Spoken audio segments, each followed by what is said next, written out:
Pizza वाली बहू। रीना एक कस्बे की थी जिसकी शादी शहर के अच्छे घर में रोहित से हो जाती है। दोनों बाहर खूब घूमने फिरने जाते रहते हैं। एक दिन रोहित रीना को शहरी खाना खिलाने नए रेस्टोरेंट में लेकर जाता है। बताओ रीना, क्या खाओगी? मुझे तो कुछ भी नहीं पता जी, यहाँ के बारे में आप ही बताओ ना। ठीक है, मैं मेनू दिखाता हूँ। रोहित मेनू देख ही रहा होता है कि रीना की नज़र बगल में बैठे एक कपल पर पड़ती है। सुनिए जी, ये लोग क्या खा रहे हैं? दिखने में कितना अच्छा है, एकदम गोल गोल। इसको पिज्ज़ा कहते हैं। ओह अच्छा, तो मुझे पिज्ज़ा खाना है। ओह, पिज्ज़ा खाना है तुमको? मगर ये हेल्दी नहीं होता, ब्रेड से बना होता है ना। तो मैं कौन सा रोज़ रोज़ खाऊंगी जी? अच्छा ठीक है, जैसी तुम्हारी मर्जी। रोहित रीना के लिए पिज्ज़ा ऑर्डर करता है। रीना पहली बार पिज्ज़ा खा रही होती है। उसे पिज्ज़ा इतना पसंद आ जाता है कि अब जब भी वो किसी रेस्टोरेंट में जाती तो वो पिज्ज़ा ही ऑर्डर करती थी। अरे कुछ और भी ऑर्डर कर लिया करो ना।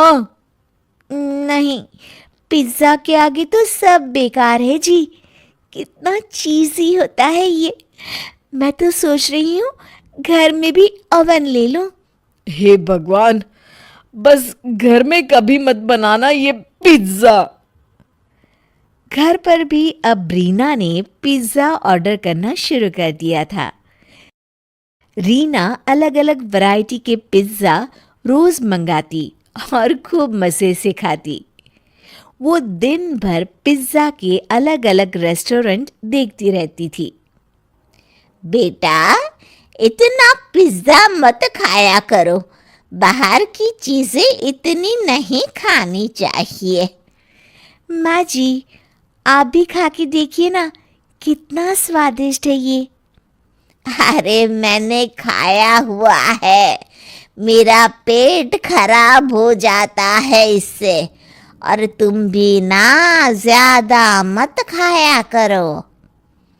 नहीं मम्मी जी, ये तो बस हफ्ते में एक दो बार ही खाती हूँ, ज़्यादा नहीं। देखते ही देखते रीना का वज़न भी बढ़ने लगता है। अब वो गोलू मोलू दिखने लगती है, पर उसे इस बात की परवाह भी नहीं थी। रीना, ये क्या हो गया है तुमको? देखो तो तुम्हारा वज़न कितना बढ़ गया है।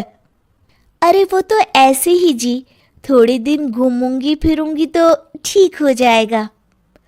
ऐसे ही नहीं बढ़ता है वज़न, बल्कि ये जो तुम दिन रात पिज्ज़ा खाती रहती हो ना, उसके कारण अचानक तुम्हारा वज़न इतना बढ़ रहा है।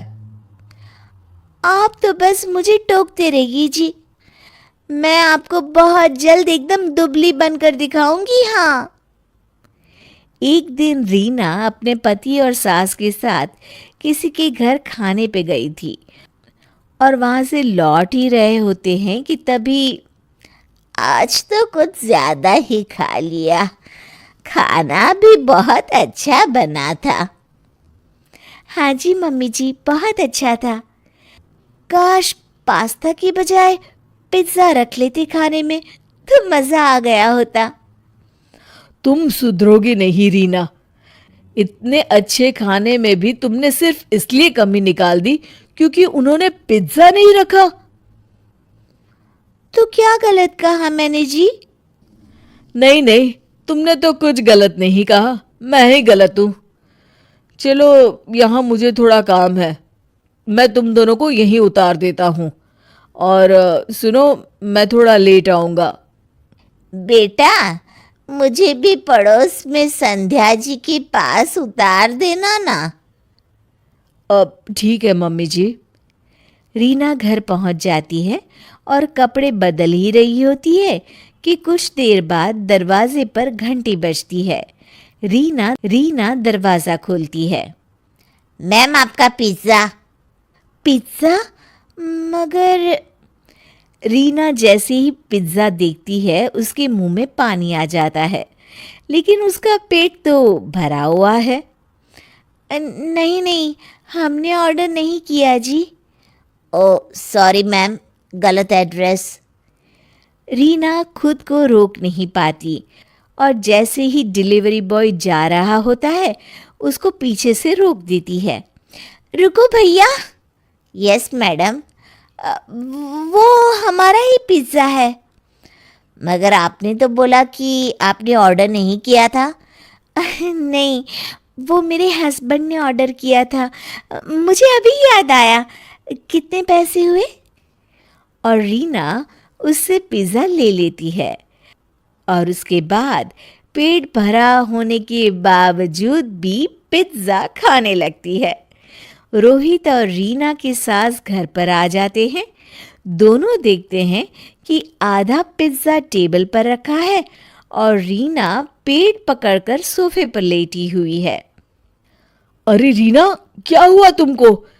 इस तरह से लेटी हुई क्यों हो? और ये पिज़्ज़ा? कुछ नहीं जी, बस पेट में बहुत दर्द हो रहा है जी।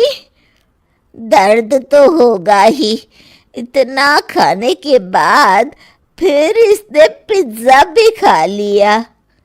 तुम सुधरोगी नहीं रीना। रुको, मैं डॉक्टर को बुलाता हूँ। तुम घबराना मत, हाँ? डॉक्टर रीना को दवाई देते हैं। देखो रीना, मैंने तुम्हारे लिए दवाई लिख दी है। अगले 3 दिन सिर्फ खिचड़ी और दलिया खाना। बाहर का खाना ज़्यादा नहीं खाना चाहिए, ये तुम्हारी सेहत के लिए हानिकारक होता है। जी डॉक्टर जी, मैं समझ गई। मैं आगे से ध्यान रखूंगी। और ये पिज़्ज़ा तो बिल्कुल भी नहीं। ब्रेड सेहत के लिए बहुत हानिकारक होती है। जी नहीं खाऊंगी डॉक्टर साहब। डॉक्टर जा रहे होते हैं कि रीना उनको रोकती है। डॉक्टर साहब, एक बात पूछनी थी। वो वज़न कम करने के लिए कोई टिप्स मिलेंगे क्या? रोहित और रीना की सास एक दूसरे को देखकर मुस्कुराने लगते हैं। जी बिल्कुल मिलेंगे। और सब हंसने लगते हैं।